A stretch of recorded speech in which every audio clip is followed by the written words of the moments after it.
We'll be hearing from a man who's been named the best turnaround CEO of all time and the most influential person in mobile technology, among numerous other honors. He currently serves as CEO of Sprint and CCA, where he has been since 2007. Previously, he held the position of chairman and CEO of Embark Corporation and served as president and CEO of AT&T Wireless. And now here to share his thoughts about innovation, its role in Sprint's turnaround strategy, and his desire for a healthy, competitive wireless industry for the future. Ladies and gentlemen, please join me in welcoming our thought leader of the wireless competitive world, Dan Hesse.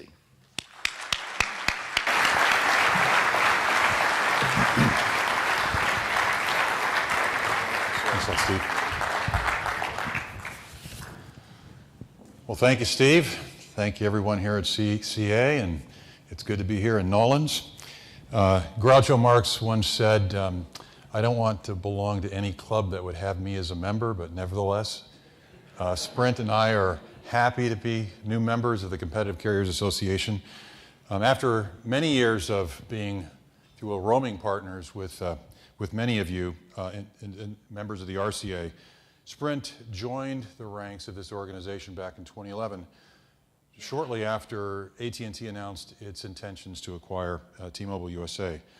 Our industry was on the verge of becoming a duopoly and essentially dismantling the industry, competitive industry that we enjoy, that was created from COBRA in 1993 and the Telecom Act in 1996. Sprint took a leading role in arguing against the AT&T T-Mobile transaction, and many of you, like Humina, did as well, and Steve, a number of people spent some time in Washington and looked a little better than the tobacco executives in terms of that row. I have some of those pictures as well. Our stance was essentially crucial, not only to Sprint's future, but to the future of the entire wireless industry. I don't know how many of you have seen the movie It's a Wonderful Life with Jimmy Stewart. One Silicon Valley executive said to me, he kind of considers the wireless industry akin to Bedford Falls, and we joked that had we all not stood up and made a difference, the wireless industry today would be Pottersville. But Andrew Lang once commented, quote, "He uses statistics as a drunken man uses lampposts, for support rather than for illumination." But I'm going to nevertheless throw some statistics at you, and you can be the judge of whether I actually came home or back to my room and had some sleep last night or stayed out like a lot of people do in this town. The wireless industry was responsible for 3.8 million U.S. jobs in 2011, and directly or indirectly accounted for 2.6% of all U.S. employment. During the same year, the industry generated $196 billion in economic activity across the globe, more than 75% of that contributing to U.S. GDP.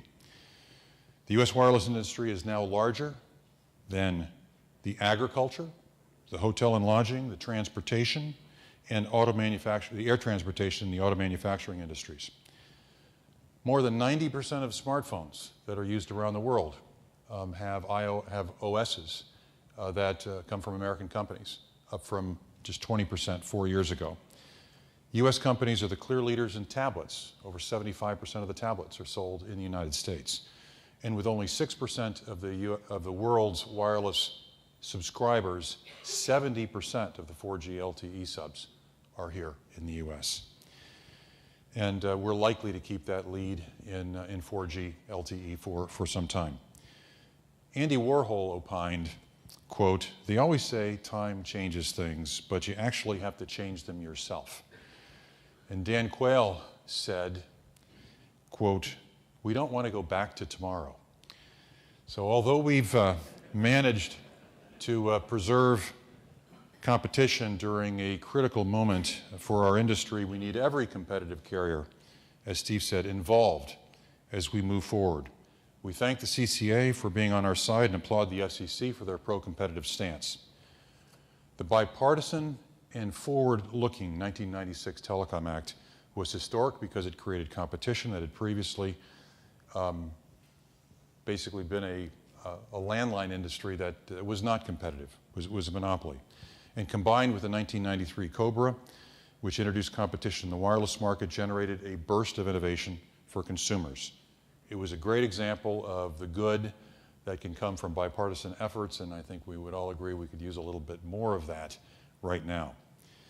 But since its passage, the Act has been under relentless attack. AT&T and Verizon have slowly chipped away at the provisions of the Act which promote competition. At the request of the large incumbent landline carriers, dozens of state legislatures and state PUCs have passed legislation deregulating landline and taken action to remove protections for competition. A perfect example of the current debate surrounding the conversion of the TDM network to an Internet Protocol or IP-based network, which AT&T argues, the landline division of that organization argues the FCC should effectively have no authority to regulate. As they upgrade to the emerging IP technology, the biggest wireline providers want to deny network access to competitors and, quote, exile rural America and competitive carriers to a telecom wasteland, close quote, as one report put it. That does sound like Pottersville. AT&T claims the rules governing the PSTN will ensure competition are obsolete, but competition's not obsolete. The requirement of telecom carriers to interconnect their networks does not change because the technology being used to interconnect changes. Access to the legacy monopoly networks is as important today as it was when the Act was passed. While the AT&T transaction was a notable area where Sprint and the CCA aligned, there are other issues in which we share a common bond and common goals. Special access is critically important to our success. Unfortunately, competitive carriers and other businesses are unfairly burdened by exorbitant pricing from AT&T and Verizon to incumbent landline providers that control more than 80% of a special access market that is estimated to be worth about $15 billion annually. The special access market needs immediate reform. Sprint is pleased that the FCC recognized the need to address this broken system and took an important first step of suspending the ability of special access providers to raise their pricing with little notice or just cause. The FCC has continued moving forward on this issue, and Sprint plans to continue engaging with the Commission on this issue, but we need your help. Speak out to the FCC on the need for reform and appropriate pricing, and submit your comments and make sure that your voice is heard. A third area where Sprint and the CCA are aligned relates to spectrum holdings. The Commission and various industry stakeholders agree that the way that we screen, analyze, and value the technological characteristics of the spectrum bands needs to change. Sprint has consistently advocated reform in this area of the Commission's spectrum screen to more accurately reflect developments and concentration in the wireless industry. Sprint believes any action that the Commission takes should promote access to spectrum by competitive carriers. We've advocated an approach that appropriately weights spectrum in different bands to reflect the varying value and utility, which reflects the range of a spectrum band's coverage, its capacity, its cost to build out, and its economic value. Currently, AT&T and Verizon control nearly 75% of the most valuable and useful low-band spectrum, demonstrating the need for the Commission to ensure competitors have adequate access to the spectrum.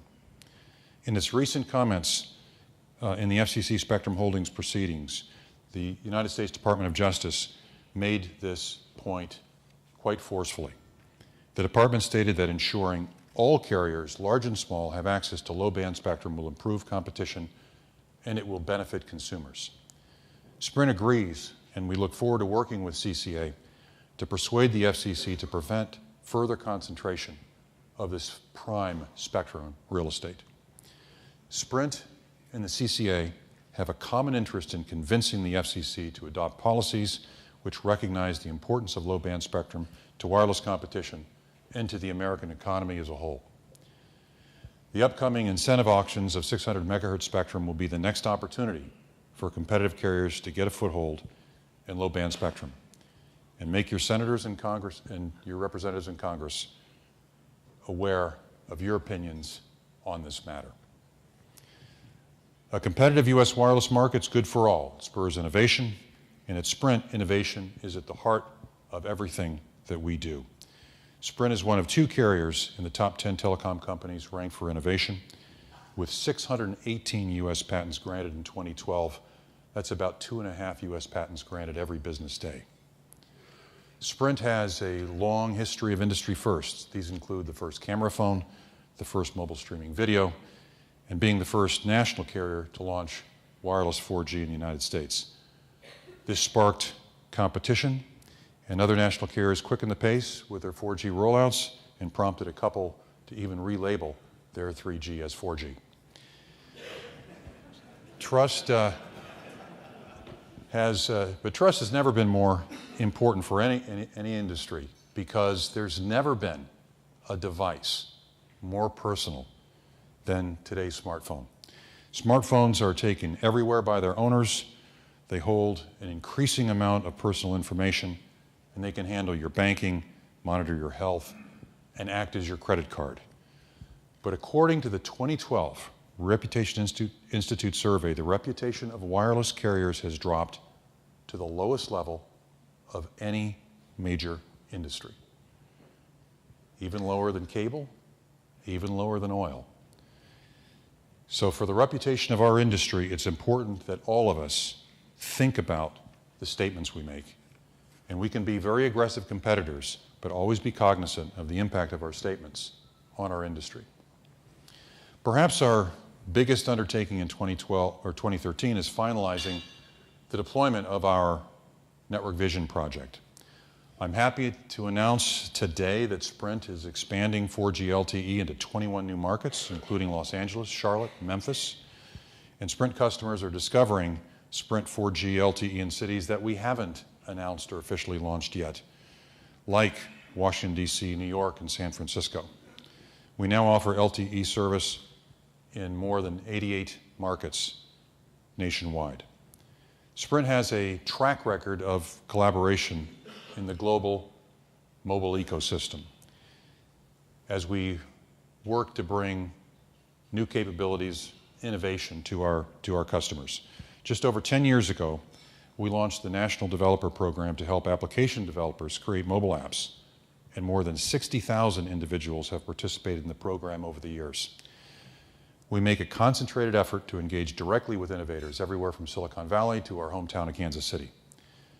Through a formalized process we call the Opportunity Funnel, in 2012, we investigated more than 200 opportunities, participated in 5 venture capitalist showcases with more than 40 startups, and took part in 3 innovation days with key network and equipment manufacturers. Being an open carrier means we champion a very robust mobile ecosystem with bridges instead of walls. We want the CCA very much to be part of this ecosystem. With the expected integration of Clearwire and U.S. cellular spectrum, Sprint nationwide, our nationwide network is perfectly suited to be the CCA roaming partner of choice.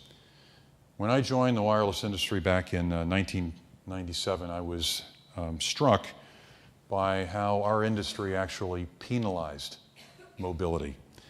The U.S. had numerous regional carriers, and if a customer made the mistake of going mobile, actually traveling with their cell phone, we penalized them with huge roaming charges, which were often 50 cents a minute, 75 cents a minute, or even higher.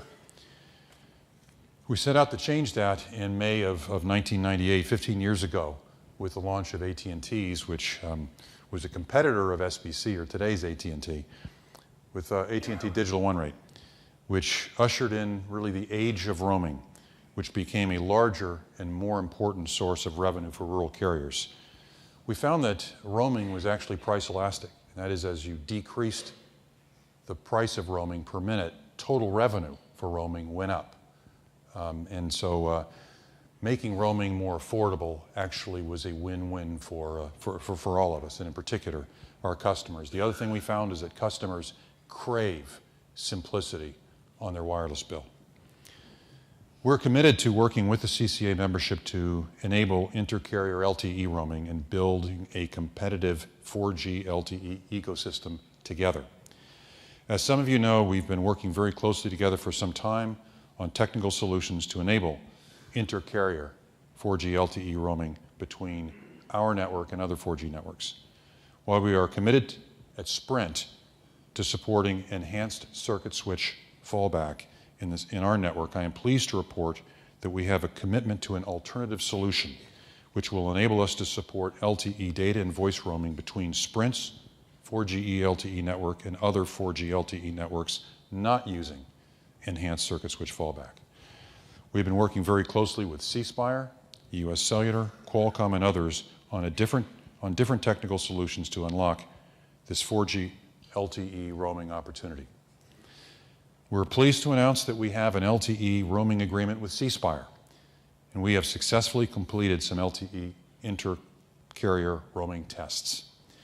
The technical solutions we have been working on together will enable us to consider inter-carrier LTE roaming across a number of different bands, including 850 megahertz, PCS, and in the future, 700 megahertz.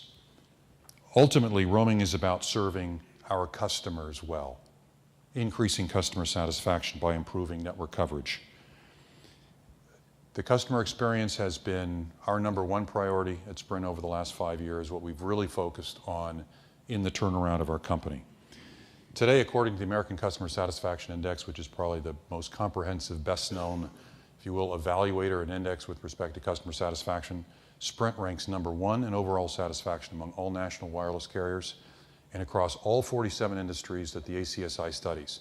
Over the last 4 years, Sprint is the most improved U.S. company, period, in customer satisfaction over the last 4 years, and it is the only company in any industry that's gone from last to first place in their industry in the last 4 years. We've also received over the last 4 years a dozen J.D. Power Awards covering the Sprint, Boost, and Virgin brands. We also own a couple of prepaid brands called Virgin and Boost.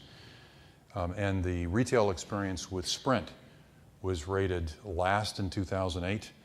We won our first J.D. Power Award in 2011 for the best retail experience for the Sprint brand, and it's a position that we still hold. We've won 4 in a row. From fourth quarter of 2010 to the fourth quarter of 2012, 2 years, we've added 13 million net new customers to the Sprint network platform. And we want to build new capabilities and, very importantly, work very closely with you to work on increasing utility for our customers, increasing customer satisfaction, and hopefully we can all grow our businesses together. Once again, Steve, thanks for inviting me to speak here today, and for those of you who would like to provide broadband, or broad-based, I should say, broad-based broadband, 4G LTE coverage to your customers, come talk to us. We're all kind of going up against Goliaths. It's been our common bond.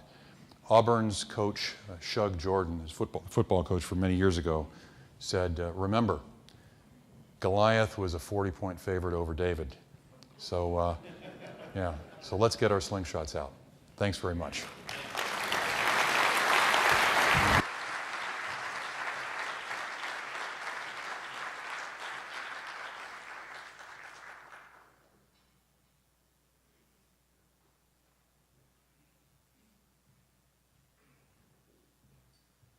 Wow, that was great.